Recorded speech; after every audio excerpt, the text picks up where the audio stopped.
Swat through this, swat through that. Everybody is wondering what's up with Swat Root. Well, Swat Root never went anywhere. Sporadic words and tactics, rhyming on our terms. Swat Root, baby, we've always been there. Terry the Rap Man, come tell them what's up. They used to play us in the background, but we back now. Yeah, Alright, we're chilling with Terry the Rap Man right now. Terry, what's happening, man? Yes, sir. It's your boy Terry the Rap Man, aka Joe Spasm. Boys or not, you know the rest.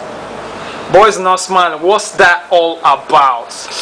Well, like I tell a lot of people, it has nothing to do with the facial expression. It's about the state of mind, the hustling state of mind. And I believe a lot of Nigerian youths will actually, relate to that, because it's about the mentality, going against all odds, going from nothing to something, being self-sufficient, independent, being your own boss. That's what it's basically about, Ain't nothing to do with the facial expression, it's just a state of mind.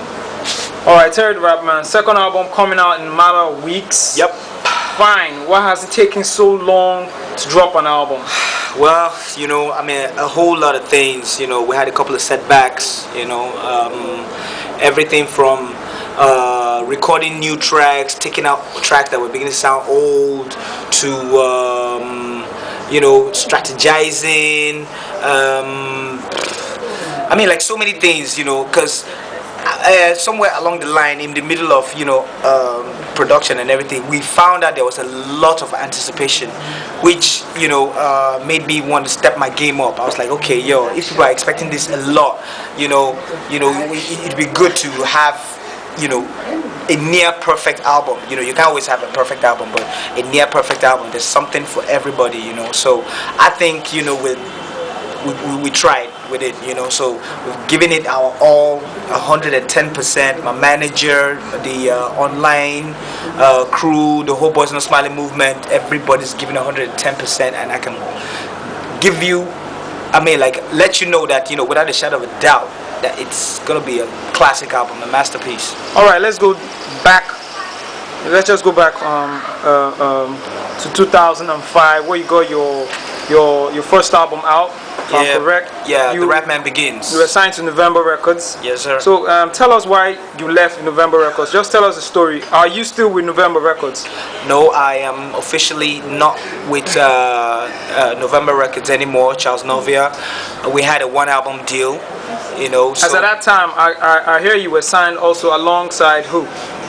Yes, I was with Mega Funk. But Mega Funk, we're just doing the production part of it. We had not really registered the name. There were a lot of things that were not really, you're just me and Jay, just basically doing things together. And then we met Charles Novia, who was like, he's been in showbiz for a long time, especially in the Nollywood segment, and decided to float his own label. And he approached me, and I told him that, okay, if we can get a one-album deal, fine. So he was like, okay, fine, So we pushed it out and everything. The only problem I had then, I felt, was it was not promoted well, the way I would have wanted it to, because Terry the Rap Man is just not like a rookie name, a lot of people have heard my name since 2001. So I wanted to be pushed out properly, but he couldn't meet up with a lot of demands I made and everything. But at the end of the day, we still pushed it out, and a couple of songs jumped off. Nabeen's was crazy, Only for Naija, and then the underground hit Spasmodic with Mode 9 was crazy. It was even nominated for the best rap album 2007 Hip Hop All Awards. So I could say, well, it tried, but this time around we're trying to be better, like win all the awards, even best gospel.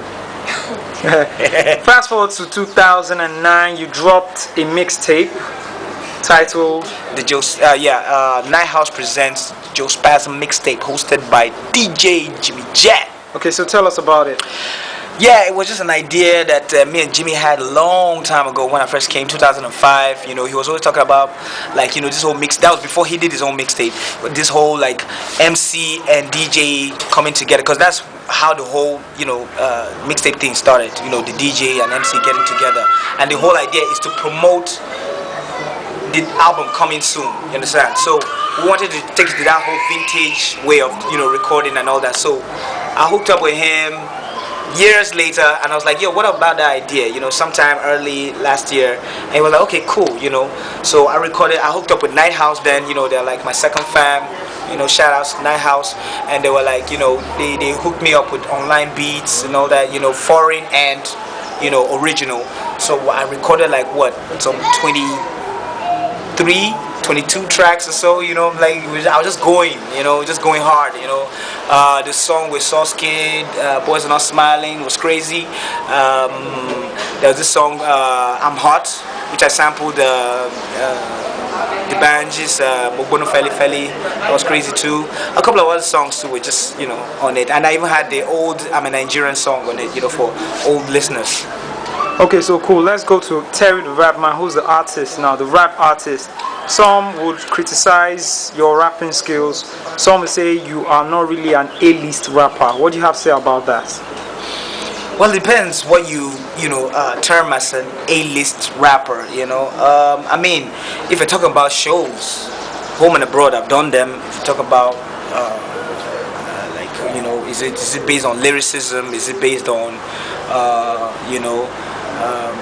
what you've achieved or whatever, But I think, all that is irrelevant. It's about what, the history you have, Sometimes you may not be making, millions, everything, but, you just have that name, which a lot of people are still struggling for, especially new artists, they're still struggling to make that name that people remember, say, okay, yeah, this guy, I know him and everything. I can count like 10 songs that they've done and everything, So I mean, what do you really term as being successful? To me, success is actually having at every material I pushed out, I had like 3-4 songs that people remember.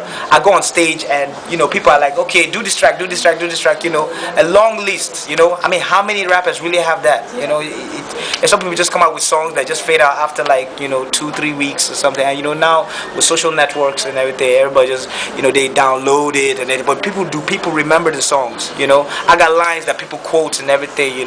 So the only thing I'd say that's separating me from maybe success, I'd say, is that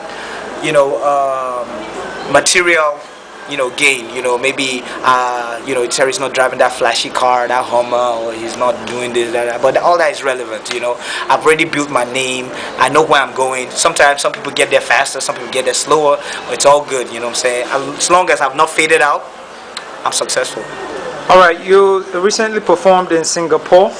Yes, so that was 2 years ago with Mode 9. Yeah. Tell us about your experience. Oh, it was crazy, man. It was really, really crazy. Yeah. We got a call from someone, that hooked up with us through MySpace. And, she was like, you guys are really hot, especially with Nigerians over there in Singapore. A lot of people may not know, but there are a lot of Nigerians in Malaysia and Singapore. And she was like, okay, she wanted to get me and Mode 9 for a show. So we're cool. We built her, and she arranged the flight, everything. We came through. We were kind of nervous because we were like, okay, it was actually my first time, outside, and I wasn't sure what kind of songs they were feeling, whether it was the new ones or the old ones, So up till the time we even got on stage, we were not really sure what songs to perform. We kept asking, but we couldn't even relate with the fans yet. We were backstage. The only person we met was the DJ, and he was a Singapore native. And he was like, yo, so what songs y'all gonna do? Y'all give me the CDs. We just recorded a bunch of songs back to back, Mode 9 and mine. There were like almost 10 from mine and Mode's, So we're like, okay, if they're not feeling this, we'll just switch. We did not really plan any stage act, actually. We just went on stage, and from the moment we got on, as they called our name, we got on stage, you hear the thunderous roar. It was crazy. I mean, like, I'm not just saying this. You can go on YouTube and check it out. Mode 9 and Tha Rapman live in Singapore. So we got on stage. It was crazy from beginning to the end. There was not a dull moment. People were asking for songs like I'm a Nigerian. That's how I knew that, okay, these were my real fans, not just people that just knew a couple of songs and all that. All right, cool. You recently won Best Rap Single at the Hip Hop World Awards. Yep. What does that feel like? Well, Your a lot of first people, hip-hop overall, yeah, right? yeah. You know, the thing is, when it's something that was long overdue, you Long don't time really, coming. yeah, you don't really like, hey, like you were like, yo, I mean, it's about time, dog, So I'm happy, they finally recognized and everything, One of the people that came to congratulate me after I won the award was ID Kabasa, and he was like saying he was wondering why it took so long for me to get all these accolades, because I'm someone that he had always admired, and since way back and all. So, I mean, it's been a long time coming, and I'm glad, someday, like they say, God's time is the best. God knows what He's doing.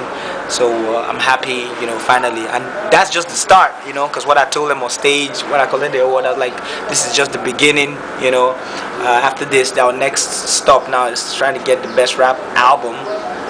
So it's what it is, Boys are not smiling, man. Boys are not smiling. Over till it's over, yeah. Boys not smiling, more than a statement. Boys not smiling, an album. Boys not smiling, a clothing line. Boys are not smiling. Slogan What's the year. the clothing line? Explain and talk. Expatiate on that. Well, the clothing line actually was, funny story is it was accidental. The whole thing started with me just trying to promote the title of the album on my the video of the single Sample, which was directed by Clarence Peters. I just came up with an idea like, okay, let me just try and promote the title of the album on the video. So I was like, okay, the best way to promote something is on a t-shirt. T-shirt is just very loud and everything. So I got Marco Martinez, the guy that designs my clothing, and to arrange something for me, Boys Not Smile. I do graphic art. So I came up with the whole frowny, it was just like the opposite of a smiley, so a frowny and everything, and I wore it, and after that video came out, everybody wanted a t-shirt, on Facebook, Twitter. It was really crazy. Everybody was just hollering, yo, where can I get a t-shirt? Even girls. So I was like, okay, I could actually make money from this. I hooked up with Marco and told him about it. So we came up with a plan, like, okay, we'll sell these things for real and all that, try to get online marketing and everything, but we had to create a build-up towards it, make it really how would you say, make people want it, so we created a group on Facebook, the Boys Not Smiling group. People go there, you tell us their ideas and everything, how so we really know what exactly they want and all that. So we have a Girls Are Not Smiling, we have a Boys Are Not Smiling t-shirt, so there's everything for everybody, so it's going to be coming out soon at the end of this month.